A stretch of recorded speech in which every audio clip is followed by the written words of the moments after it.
So this is the drawing I was doing at the Maylands boatyard, and I chose a couple of boats in the water. And here I'm just putting on the burnt sienna underpainting and moving the paint around. It's transparent. So if you're going to do an underpainting, I would really recommend using a transparent paint, because look what happens. You can actually use your rag or your cloth to draw in and to wipe away the lights, and also to remove areas of the painting that don't fit in place.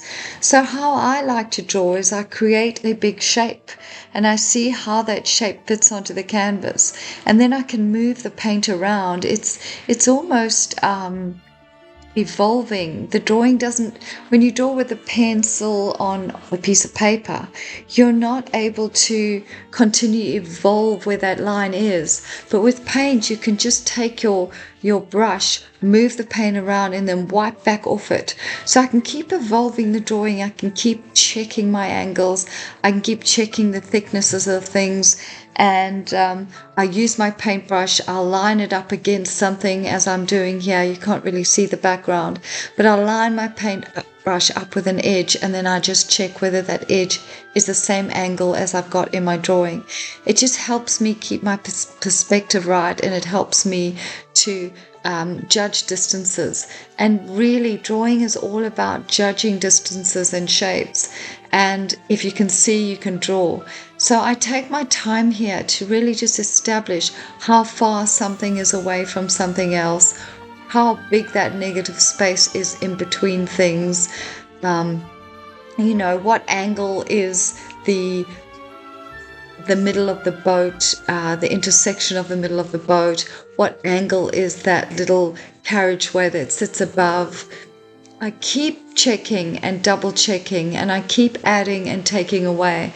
And I really love this method of drawing and this freedom that just drawing in one undercolor gives me.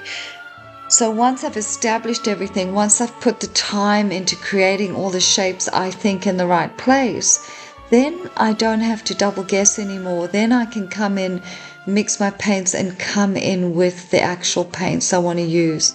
But the initial stage, it's all about getting your shapes right and getting the darks in place. And you can get the darks in place or get the tonal differences in place, as I say, just with one color to start off with. And then you can add your darks once your drawing's in place. So yes, this video is sped up so you can just see the process and how much real attention to detail is going into trying to make sure that my angles are right, that my drawing is right. Because things like boats, yes, you can make them very naive and abstract, but it's always better to at least have some sort of structural integrity to the shape. And then you can actually be creative with your brush strokes and your colors. So it's good to sort of really try and measure and work as carefully as you can in the construction of these shapes to start off with.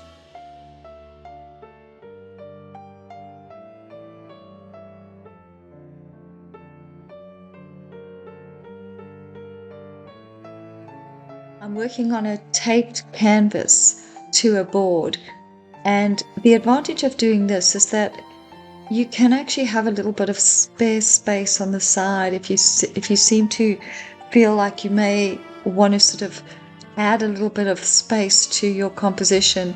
You always have the option of pulling the tape off and adding a few more millimeters into your composition. It's also, if you're traveling, like I've done, traveled overseas, it's an easy way to transport your paintings in a rolled canvas. Doesn't take a lot of weight and doesn't take a lot of space. Once they dry, of course, but when they're wet, then I normally use a foam core. I use my canvas tape to foam core, and I'll use a few pieces and buffer them together with a space in between. I do have a video on my YouTube about that. But here I am. I'm now putting in the darks. I spoke about, now that you've got your shapes in place, being able to place the darks. And the darks I'm placing with a mixture of burnt umber and ultramarine blue, or even the burnt sienna, which I use for my underpainting, mixed with ultramarine blue. Then comes the mixing of the paint. So once the paint is mixed, I'll come in and I'll mix some predominant colors that I see, and then I'll use them in my painting to start laying down color. What I often do as well is I'll keep paints, mixed over paints from days painting before, and I'll bring them with me on site. So I'll have a whole lot of separate grayed down colors that I've used in something else, and it just gives me, some already mixed up colors to play with. I'm using now sort of grayed down versions of blue for the boat that's adjacent to the main boat, and these sort of grayed down versions keep that boat a little bit further back, but I'm also staying true to the colors that I see. Putting in a bit of the lightest lights at this point also helps me to establish the tonal variances and how dark I need to go, as opposed to those very light bits. So everything I'm doing, I'm comparing and adjusting.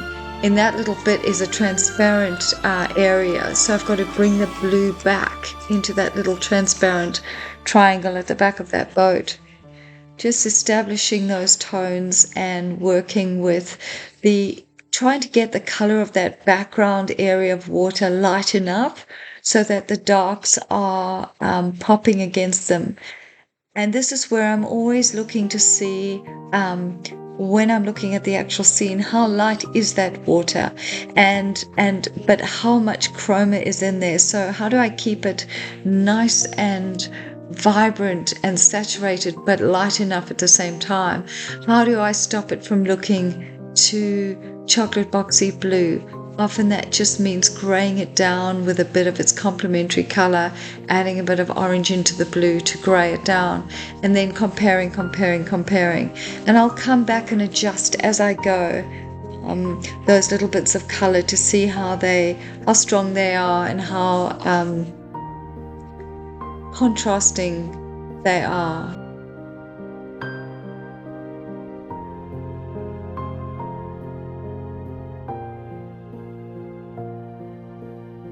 The delicious part now is adding the real lights to the sunlit areas of the boat.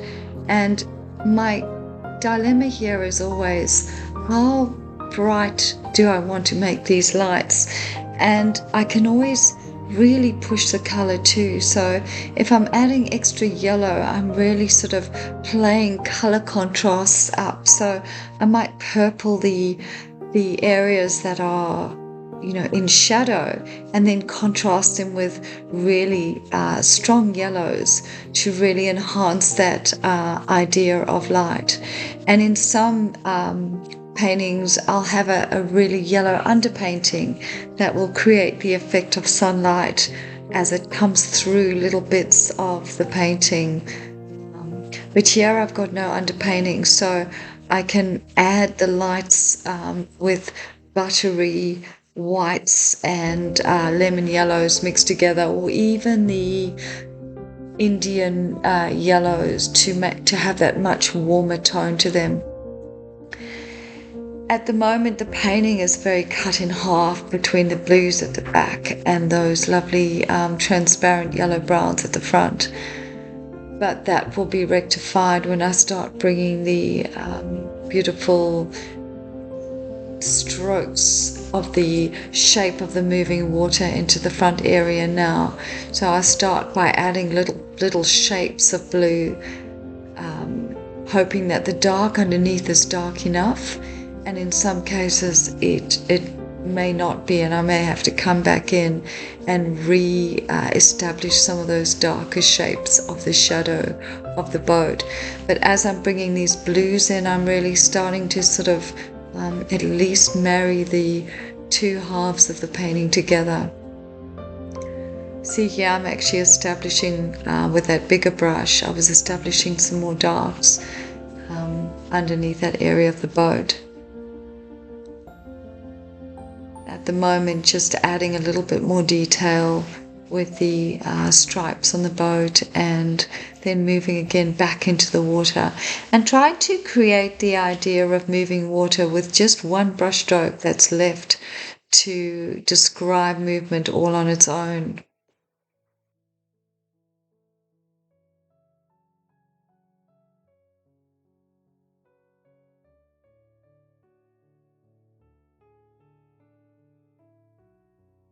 I'm also trying to add a little bit of detail into that backwater to make it not look so flat, with the same colors that I'm possibly using in the foreground to marry those colors together.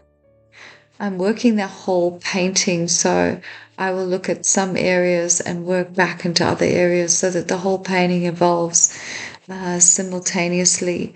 I don't ever sort of finish one area and move on to the next. Again, re-establishing some darks again to see if that water could actually have a bit of a more contrast in those shadow areas. It's really push and pull, and really trying to make the most out of every mark.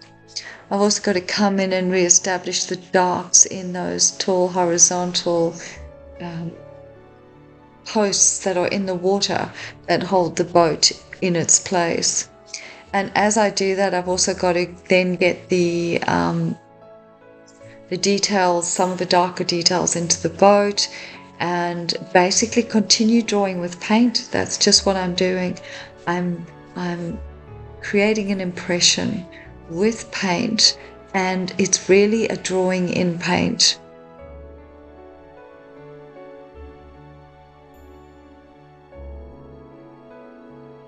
So the difference between this kind of technique and painting in the studio is that painting in the studio, you'll be painting over and over. You'll be letting layers dry, you'll be coming back to it.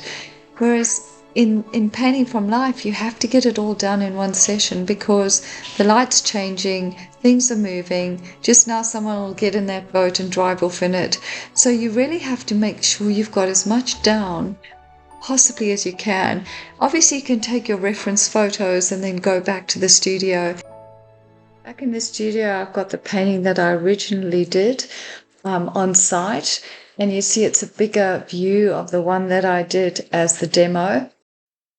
I hope you enjoyed watching this, and that you got some sort of process out of how to go about painting on site like this.